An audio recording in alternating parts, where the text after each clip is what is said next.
आज हम William Wordsworth की कविता टू द कुकू का हिंदी भावार्थ समझेंगे।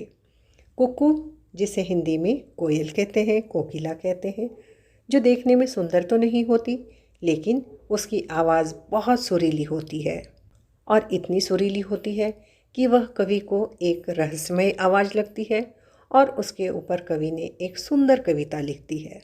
ओ blithe newcomer, I have heard, I hear thee and rejoice. O cuckoo, shall I call thee bird, or but a wandering voice?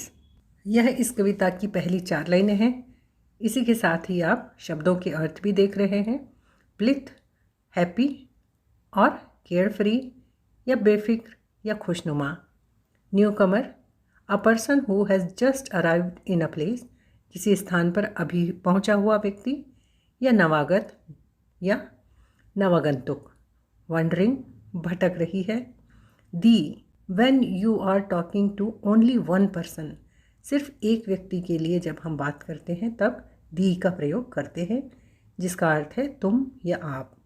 Rejoice, to feel और show great happiness, बहुत हर्षित होना या हर्ष मनाना, खुश होना। कवि यहाँ कोयल की आवाज़, सुरीली आवाज़, मधुर आवाज़ सुनकर कहते हैं कि इतनी खुशनुमा आवाज़ वाली नवागंतुक, मैंने तुम्हें सुना है और मैं सुन भी रहा हूँ और मुझे बहुत खुशी भी हो रही है। हे कोयल, क्या मैं तुझे पंछी कहूँ या फिर एक भटकती हुई आवाज़ कहूँ? यहाँ भटकती हुई आवाज़ से हम अर्थ लेंगे जो स्वतंत्र है, आज़ाद है, जिसे कोई बंधन नहीं बांध सकता। दूसरा पैरा देखते हैं। While I am lying on the grass, they twofold shout I hear. From hill to hill it seems to pass, at once far off and near. नीचे आप शब्दों के अर्थ देख सकते हैं। टू फोल्ड मतलब है कंसिस्टिंग ऑफ 2 पार्ट्स, जो 2 भागों में या दोहरा। फार ऑफ, दूर। अब हम इसका हिंदी में अर्थ देखते हैं कि कवि कहते हैं कि जब मैं घास पर लेटा हूँ और तुम्हारी आवाज़ की गूंज मैं सुन रहा हूँ। तुम्हारी आवाज़ एक पहाड़ी से दूसरी पहाड़ी की ओर जाती है, फिर मेरे पास आती है, कभी दूर और कभी पास से आती है। ऐसा लगता है जैसे कोई मेरे आसपास ही गा रहा है। अब हम कविता का तीसरा स्टैंजा देखते हैं। Though babbling only to the vale of sunshine and of flowers, thou bringest unto me a tale of visionary hours. यहाँ शब्दों के मीनिंग भी हैं। दो मतलब हालांकि, बबलिंग मतलब गपशप करना या नदी के कलकल करने की आवाज़, दो तुम, वेल वैली या घाटी या वादियाँ जिसे कहते हैं, विजनरी मतलब काल्पनिक। अब इसका हिंदी अर्थ देखते हैं। कवि कहते हैं कि घाटी में नदी के बहने की कल कल की ध्वनि सुनाई दे रही है, आवाज़ सुनाई दे रही है और खिली धूप के कारण वहाँ फूलों की सुंदरता और बढ़ जाती है और यह दृश्य एक काल्पनिक कहानी जैसा लगता है, जिसे मैं आज पहली बार प्रत्यक्ष रूप से देख रहा हूँ। और ऐसा लगता है जैसे ये कहानी, ये दृश्य तुम्हारे कारण ही मेरे पास आया है और मैं इसे देख पा रहा हूँ। आपके लिए यहाँ एक वैली का दृश्य भी उपस्थित किया गया है, जिससे आपको समझ में आ जाएगा कि वैली कैसी होती है और उसकी सुंदरता कैसी होती है। अब हम अगला स्टैंजा देखते हैं। Thrice welcome, darling of spring, even yet thou art to me no bird, but an invisible thing, a voice, a mystery. यहाँ मीनिंग दिए हैं। स्प्रिंग मतलब वसंत ऋतु। वसंत ऋतु उसे कहते हैं जब ठंडी के दिन जाते हैं और गर्मी के दिन आने लगते हैं, और इनके बीच का समय होता है जब ना तो बहुत ठंड होती है और ना ही गर्मी होती है। हर तरफ फूल पत्तियाँ खिलती हैं और एक सुंदर दृश्य प्रस्तुत हो जाता है, जिसे वसंत ऋतु कहते हैं। और यह वसंत ऋतु प्रकृति से लेकर मनुष्य के मन में तक खुशी और आनंद का संचार करते हैं। इनविजिबल मतलब अदृश्य, जो दिखाई नहीं देता। मिस्ट्री मतलब अद्भुत या रहस्यमय।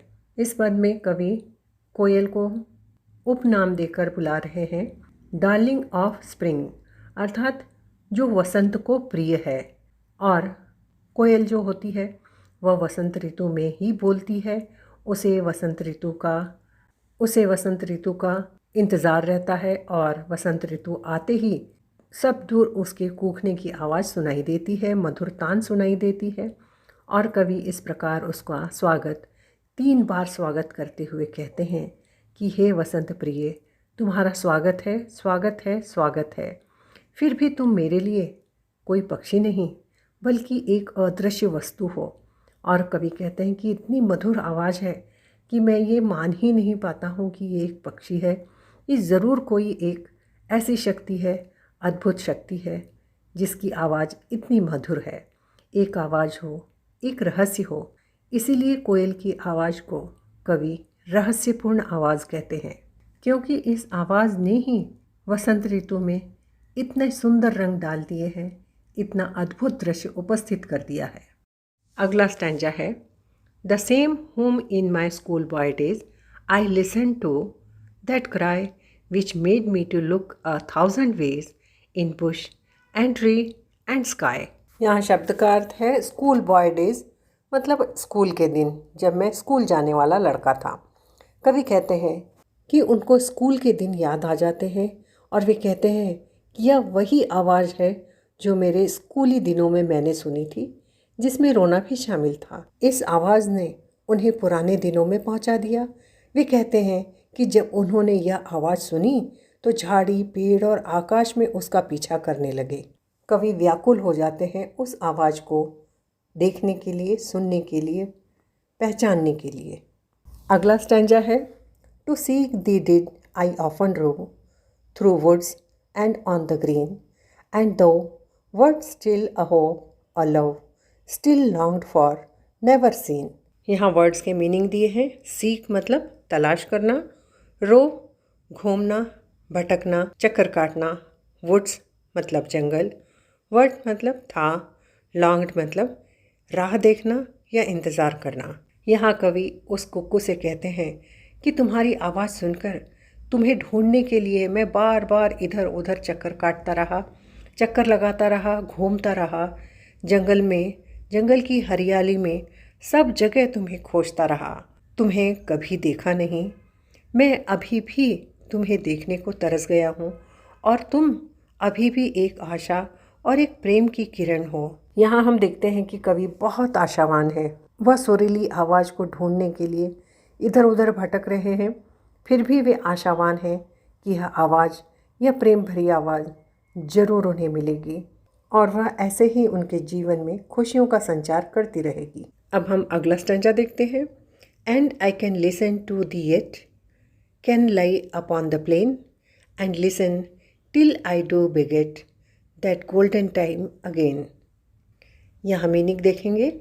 बिगेट मतलब है फिर से प्राप्त करना, और इसका अर्थ इस प्रकार है कि कवि कहते हैं कि अब इस आवाज़ से मैं इतना फेमिलियर हो गया हूँ कि मैं अब जब तक चाहूँ यह आवाज़, तुम्हारी आवाज़ सुन सकता हूँ।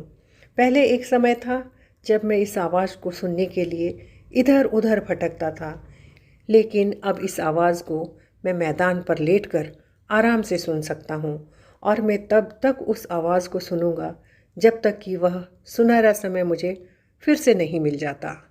यहाँ हम सुनहरे समय से अर्थ लेंगे वह आनंद का क्षण मुझे फिर से नहीं मिल जाता। तब तक कवि उस आवाज़ को आराम से लेटकर जब तक चाहें, जितनी बार चाहें सुनेंगे। कविता का अंतिम स्टैंजा देखते हैं। O blessed bird the earth we pace again appears to be an unsubstantial faery place this is fit home for thee. यहाँ वर्ड्स के मीनिंग दिए हैं। पेस मतलब कदम कदम बढ़ाना या एक एक कदम बढ़ाकर आगे बढ़ना, अनसब्सटेंशियल निराधार, फेरी परियों वाला। कवि सुंदर वादियों में आकर और वहाँ पर कोयल की मधुर ध्वनि सुनकर जो उन्हें अत्यंत सुंदर दृश्य दिखाई देता है, स्थान देखते हैं तो उन्हें ऐसा लगता है कि उनका जन्म धन्य हो गया। फिर वे कहते हैं कि हम एक एक कदम बढ़ाकर इस धरती पर आगे बढ़ रहे हैं, अपना जीवन आगे बढ़ा रहे हैं। फिर यह भी लगता है कि यह सब निराधार है।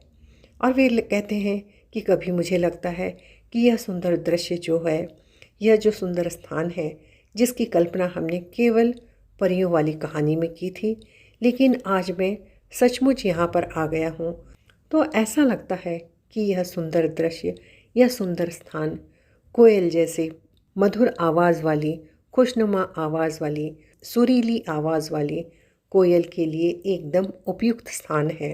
ऐसे सुंदर दृश्य से कोयल की मधुर ध्वनि और अधिक मधुर हो जाती है और कोयल की मधुर ध्वनि से यह दृश्य अत्यंत सुंदर हो जाता है।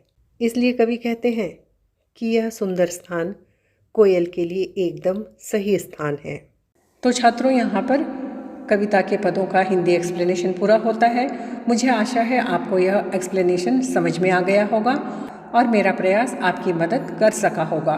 अगर आप अन्य पाठ्य सामग्री भी चाहते हैं तो ज़रूर कमेंट कीजिए। आपको लिंक के द्वारा नोट्स हम अंग्रेज़ी में उपलब्ध कराएंगे और वीडियो को लाइक करना, शेयर करना और चैनल को सब्सक्राइब करना न भूलिए।